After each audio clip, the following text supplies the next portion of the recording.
I'm very positive about unification. I think anything we see at this moment and in the past of our understanding of nature is really pointing to the fact that nature really wants to be understood. It's a famous saying by Einstein that, the most wonderful thing of the universe and perhaps inexplicable part of the universe is that it actually can be understood by the human mind.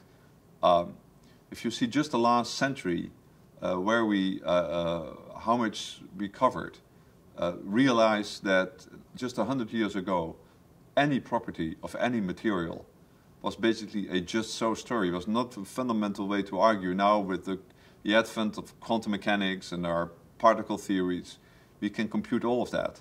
So we're just seeing this tremendous rate of progress. So it's quite conventional to argue that this will continue. And then we have some very strong indications that at higher and higher energy, life, in some sense, gets simpler. And that our complexity that we experience around us can be understood by assuming a very simple structure at high energy and then extrapolating down to our low energy world, where in some sense things diverge and rich complexity is created. So if we just look at the indications that nature has given us, they're all kind of pointing in the same direction, which is a simpler, more unified description. But we have to always be cautious and skeptical.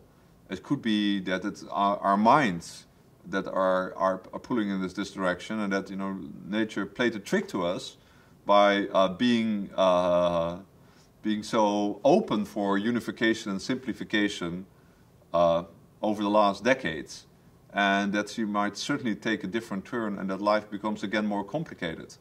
But even if that happens, I would still argue that probably that complexity, once we fully realize what's happening and what the deep thoughts are behind it, that after many, many long hours of thinking, we will say, aha, it actually is more simpler and more beautiful.